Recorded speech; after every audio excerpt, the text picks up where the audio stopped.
তারা বলতেছে ডলারের রেট বেশির কারণে ইন্ডিয়াতে রেট বাড়ছে, এই জন্য রেট বেশি নিচ্ছে। আগের দামে কেনা পণ্য কেন দামটা বাড়বে? আসলে হিলিতে সপ্তাহ ব্যবধানে জিরার দামটা বাড়ছে। আমি গত সপ্তাহে কিনছিলাম 577 টাকা কেজি ধরে, আজকে কিনতে আসছি 720 টাকা তারা কেজি চাচ্ছে। তো একটা বিষয় হচ্ছে যে দেখা যাচ্ছে সপ্তাহ ব্যবধানে দামটা বাড়লো, এই পণ্যটা তো তারা আগের দামে কিনছে, তারা যে অজুহাত দেখাচ্ছে ডলার দাম বাড়ছে সে অজুহাত দেখাচ্ছে, কিন্তু আগের দামে কেনা পণ্য কেন দামটা বাড়বে? আসলে এটা বাজার মনিটরিং করা দরকার, প্রশাসনের নজরদারি দেওয়া দরকার, তাহলে বাজারটা নিয়ন্ত্রণে আসবে, আমাদের সাধারণ যারা ক্রেতা রয়েছে আমাদের জন্য ভালো হবে। ভাই জিরা রেট বর্তমানে বেশি, জিরা এবং সাদা এলাচের রেট একটু বাড়ছে। আপনার গত 15 দিন আগেও রেট ছিল 570 থেকে 80 টাকা। এখন আপনার ডলারের কারণে না কিসের কারণে না ঈদুল আজহার কারণে রেট বাড়ছে, ওরাই ভালো জানে। কিন্তু রেট বর্তমানে বিক্রি হচ্ছে 710 থেকে 720 টাকা, আর আমরাও কিনতেছি 700 টাকা, এখন 710-20 বেচতে হচ্ছে আমাদের। 15 দিন আগে রেট কম ছিল, এখন রেট বেশি। সাদা এলাচের রেটও বেশি, প্রায় 150-200 টাকা কেজিতে। জিরার রেট বেশি। ইম্পোর্টাররা যারা ইম্পোর্ট করতেছে তারা বলতেছে ডলারের রেট বেশির কারণে ইন্ডিয়াতে রেট বাড়ছে, এই জন্য রেট বেশি নিচ্ছে। কুরবানি ঈদকে সামনে রেখে বেচা কেনার প্রভাব সীমিত, কিন্তু জিনিসপত্র জিরা, সাদা এলাচ, গোলমরিচ এগুলোর দাম বাড়ার কারণে বেচা কিনা আরো কমে গেছে। মূলত ডলার রেট বাড়ার কারণে জিরার দাম বাড়ছে, আমাদের ইম্পোর্টাররা আশ্বস্ত করতেছে।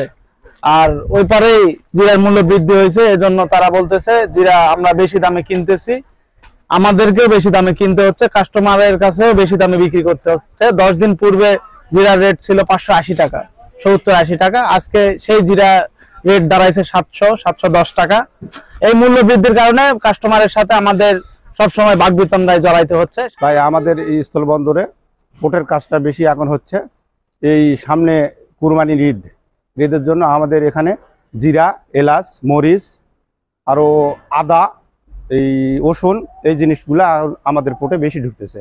এই কারণে আমাদের একটু ইদানিং আসে কাজ কাম ভালো হচ্ছে। গত সপ্তাহ থেকে জিরার দাম একটু বেশি, আগে 160 টাকা 180 টাকা এরকম বৃদ্ধি পাইছে, যেটা একটু আমাদের কাছে তুলনামূলক বেশি। যা ছিল আগের থেকে সবকিছু মশলার দামই বৃদ্ধি পাইছে। কুরবানি ঈদকে সামনে রেখে আমাদের মশলা আমদানি অব্যাহত রয়েছে। আমরা পর্যাপ্ত পরিমাণ এলসি দিয়েছি মশলার। হিলি স্থলবন্দর দিয়ে জিরা, আদা, রসুন সহ অন্যান্য এলাচ বিভিন্ন মশলা আসতেছে। তবে কিছুটা ছন্দপতন হয়েছে। কিছুদিন আগে জিরার দাম বৃদ্ধি ছিল গত 4-5 মাস পূর্বে, সেটি কিন্তু ইতিমধ্যে কমে গেছে। পানামা হিলি বন্দরে ভারত থেকে আমদানি রপ্তানি অব্যাহত আছে। সব ধরনের পণ্য হিলি স্থল বন্দরে ভারত থেকে আমদানি হয়ে থাকে। ঈদকে সামনে রেখে মশলার পণ্যটি আমদানি বেশি হয়। এর ভিতরে জিরা আছে, এলাচ, লং, গোলমরিচ, আদা, শুকনা ঝাল ইত্যাদি আর কি। জিরাটা বেশি আমদানি হয়। জিরাটা প্রতিদিন এখন প্রায় 3-4-5 গাড়ি পর্যন্ত হিলিস্টার বন্দরে প্রবেশ করতেছে।